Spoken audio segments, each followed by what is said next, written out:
Podemos começar? Bom, o que ficou de fazer hoje é eu dar uma aula de introdução à aerodinâmica, do setor de aerodinâmica, incluindo a área de aerodinâmica, estabilidade de controle. Se der tempo, dá para explicar alguma coisa de desempenho. E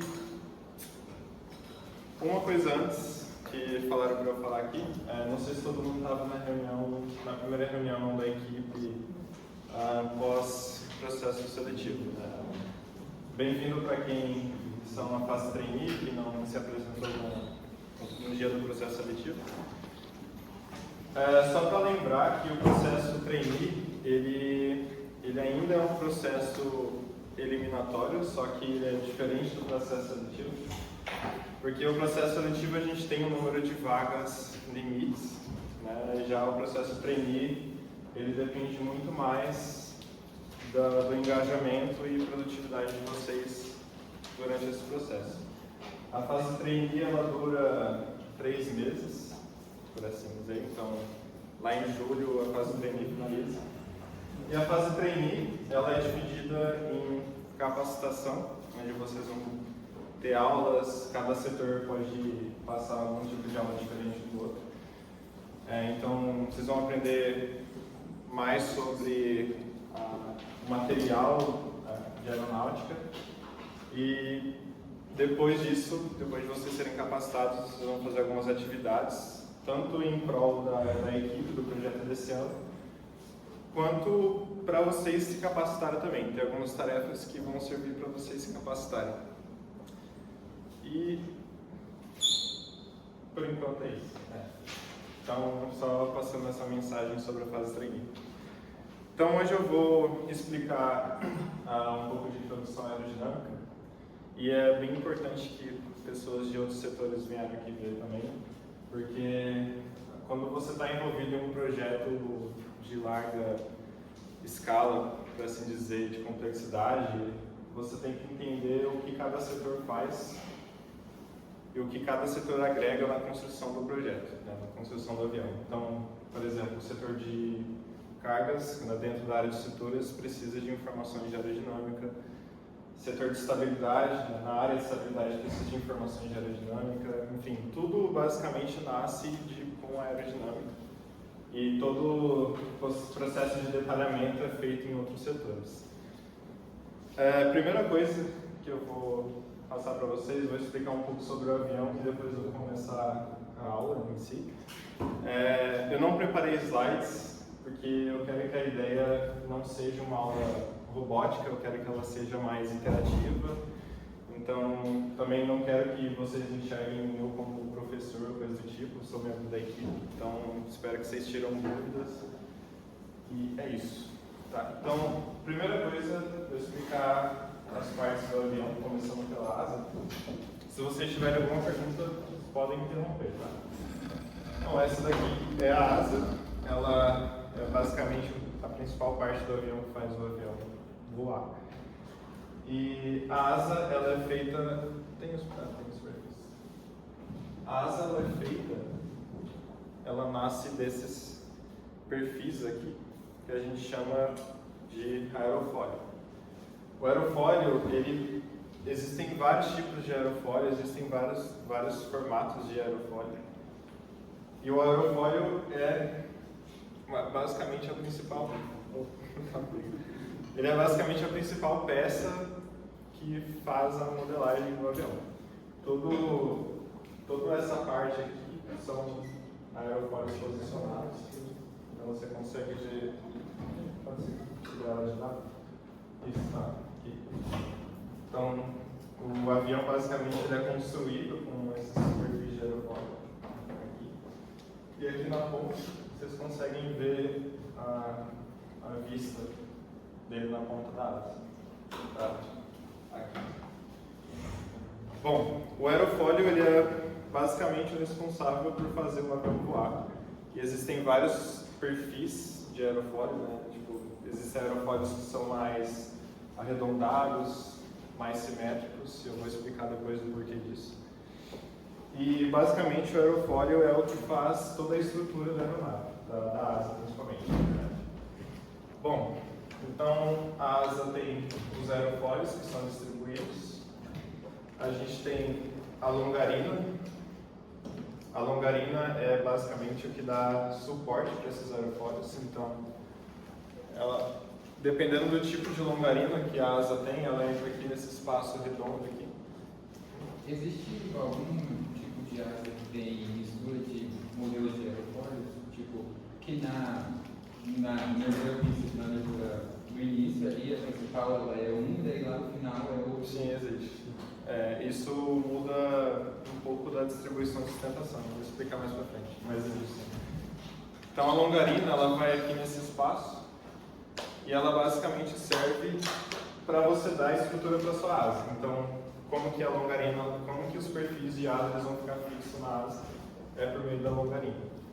Nesse caso é uma longarina de fibra de carbono, ela é circular, então ela percorre basicamente toda a envergadura da asa para dar suporte a esses perfis. Outra parte importante são os ailerons, que é essa parte móvel aqui.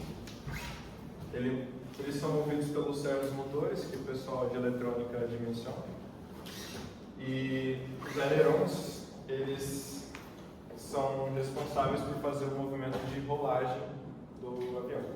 Então, se o piloto quer fazer com que o avião faça isso, então ele vai fazer um movimento com o aileron para ele fazer esse tipo de movimento. Nesse caso, o aileron puxa o link dele. Puxa aí.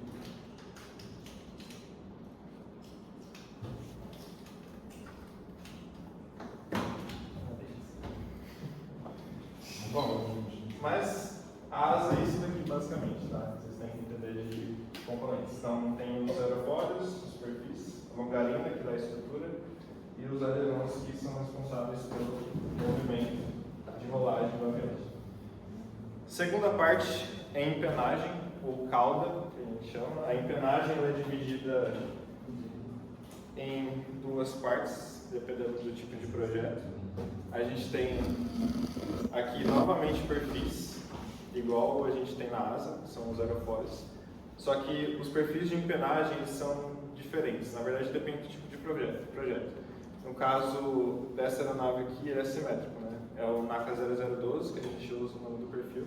Então ele é exatamente esse perfil que vocês estão vendo aqui, esse perfil de aerofólio. Então, como a asa, ele é preenchido aqui para dar forma à empenagem. E a empenagem ela é dividida em duas partes, no caso essa daqui é a empenagem horizontal e essa parte aqui é a empenagem vertical.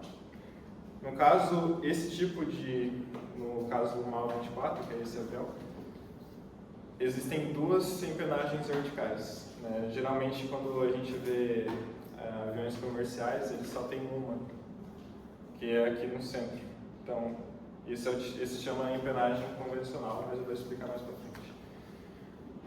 A empenagem horizontal, ela tem junto com ela o profundor, que é isso daqui.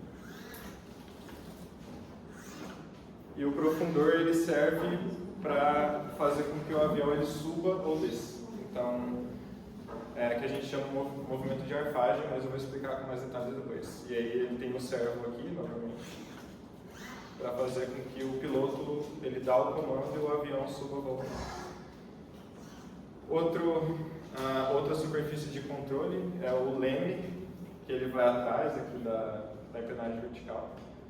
E o leme ele é responsável por fazer o movimento de guinada para o avião mudar a direção. Então, existem três superfícies de controle: profundor, aileron e leme. Então, eles são responsáveis por fazer os três tipos de movimento do avião.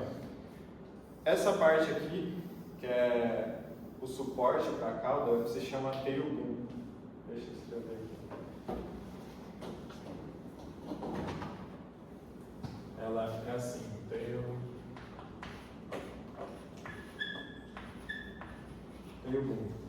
O tail boom, ele pode ser construído de diversas formas. Ele pode ser feito treliçado, ele pode ser feito de uma forma sólida, né, que a gente vê em aviões comerciais. No caso aqui do MAL 24, ele é de fibra de carbono.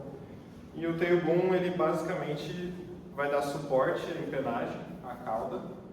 E também, isso vai ser importante porque a gente dimensiona o tamanho do tail boom conforme a estabilidade que a gente quer para o nosso avião. Outra parte é a fuselagem. A fuselagem é essa caixa aqui. No caso, em aviões comerciais, a fuselagem é onde a gente vai lá e senta para fazer a viagem, né? Onde vai os passageiros. No caso, no aerodesign, a gente usa a fuselagem para guardar a carga paga, para guardar todos os equipamentos eletrônicos e etc. A carga paga é essa. A carga paga é esse objeto aqui. A carga paga, para quem não estava na reunião de ontem, né, o Maurício explicou para vocês, ela é basicamente o que a gente tem que fazer na competição. O intuito da competição é a gente construir um avião muito leve que carregue o máximo de peso possível. E o peso é essa carga paga. Essa carga paga aqui, ela tem capacidade de 5 kg, né? Não, mais 5, ela chega até 10. Isso. Deve estar com 7 kg. 9? Isso. 9. Máximo você fala, né? 9 é o máximo. Sabe quanto ela está? Ela está com 5 kg e alguma coisa. Ela está com 5%. Se ela tivesse uns 300, uns 5 quilos. Então, lá na competição, por que a gente tem que construir um avião muito leve para carregar o máximo de peso possível? Lá no regulamento tem uma fórmula, uma equação, que se chama eficiência estrutural. E a eficiência estrutural ela é a razão da carga paga com o peso vazio do avião. Então, conforme mais pesado o avião é, menos pontuação ele pega. Então, como eles são inversamente proporcionais, então, para você ter maior pontuação de estrutura do avião, você tem que ter um menor peso vazio. A equipe que foi campeã do ano passado, a ESC da USP, eles tinham um avião de 2 kg. Então, se eles tinham uns aviões de 2 kg, eles tinham muita eficiência estrutural porque eles conseguiam carregar 10 kg de carga paga. Então, é como se o avião conseguisse carregar 5 vezes o que ele pesa, basicamente. E esse é um grande desafio que no aerodesign a gente tem, principalmente no setor de estruturas, trabalha muito com isso. De que tipo de material a gente vai utilizar para fazer um avião leve, qual tipo de estudo de topologia para a gente tirar algumas peças para verificar, para ver se o avião resiste. Bom, então na fuselagem, a fuselagem do ano passado, quer dizer, ano retrasado, é de fibra de carbono, a gente niquelou. É uma estrutura pesada, relativamente. E esse ano a gente está estudando uma fuselagem entrelaçada, no caso de fibra de carbono. Essa aqui não é de fibra de carbono, essa aqui é de fibra de vidro. Por quê? Porque fibra de carbono em forma entrelaçada é muito mais leve. Então, você consegue reduzir, tipo assim, umas 300 gramas ou mais do que isso, se você optar por fazer uma fuselagem entrelaçada. Então, a carga paga ela entraria aqui dentro, a bateria entraria aqui dentro, enfim, todo o equipamento eletrônico ele entraria aqui, em vez de ficar nessa caixona grande que pesa bastante.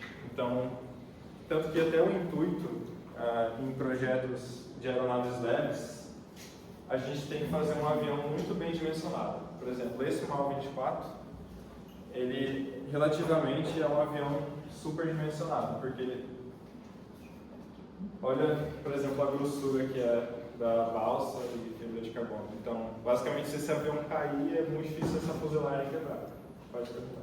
Essa fuso, se eu não me engano, ela é feita com 2 chapas de 5 milímetros, laminadas com fibra de carbono nas áreas externas e dentro tem fibra de vidro.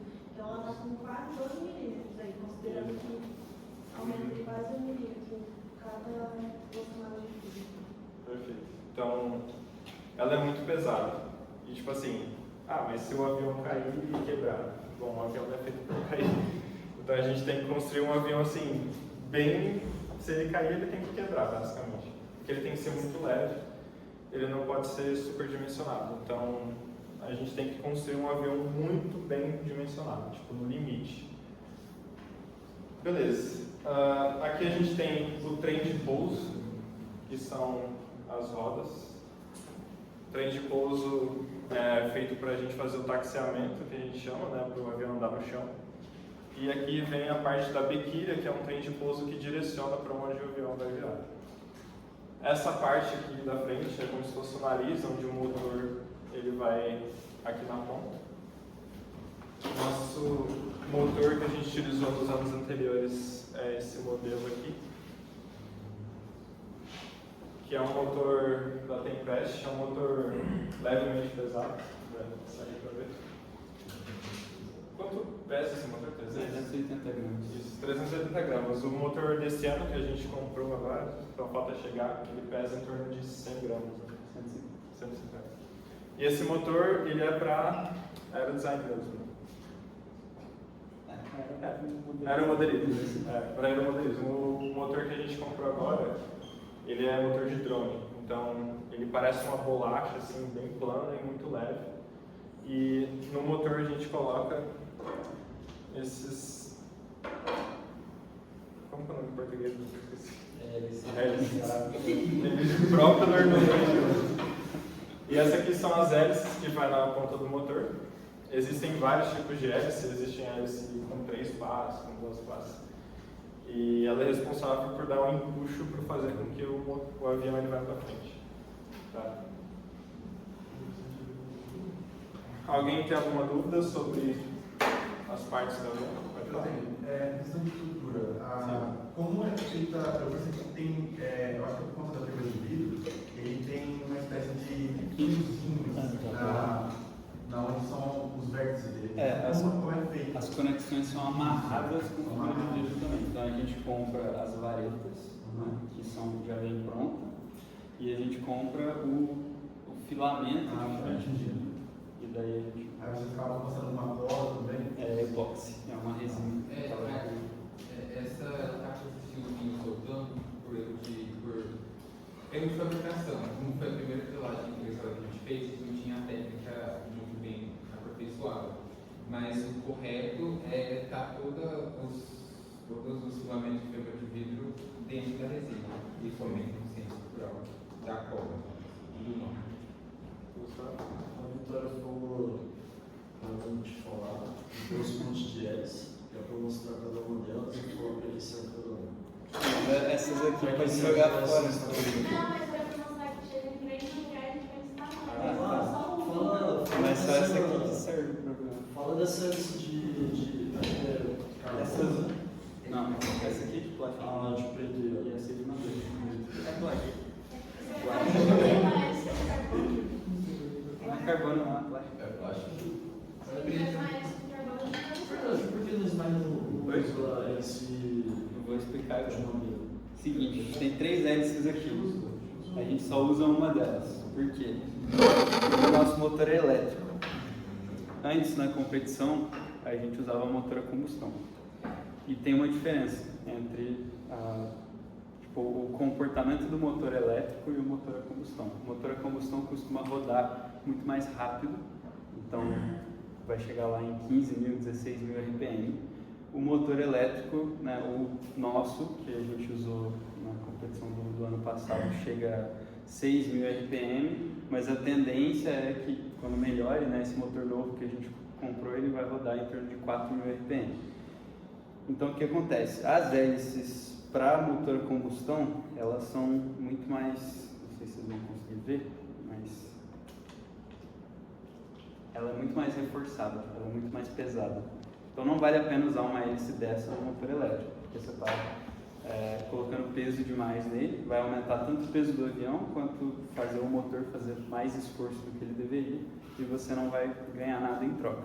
Então, tanto essa hélice de madeira, quanto essa hélice de plástico aqui, elas são para motor a combustão, elas são mais grossas, porque elas têm que aguentar um RPM mais alto sem se desintegrar. Agora essa aqui é de motor elétrico, ela é mais fininha porque ela roda mais devagar. Então, eu tenho uma dúvida também, por que a hélice é só 2 passos? Foi uma pergunta que fizeram para mim no processo seletivo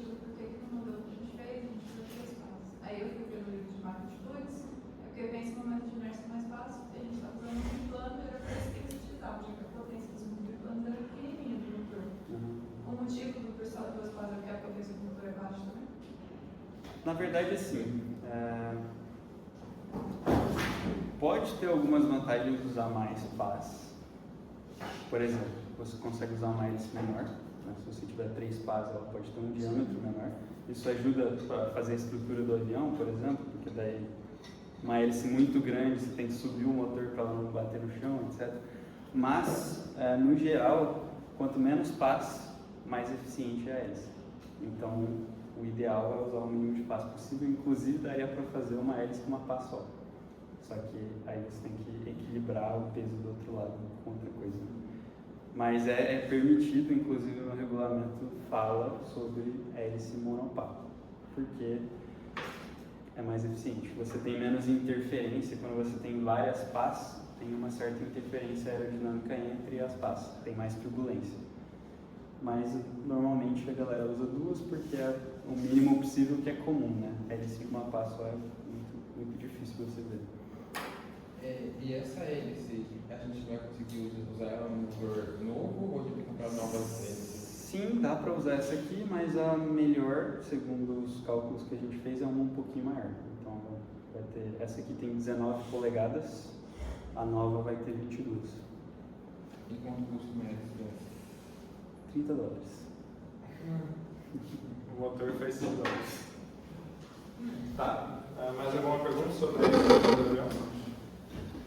Não? Beleza. Então, a gente vai dar início agora à introdução aerodinâmica. Onde eu começo? Cadê o? Pega uma lista.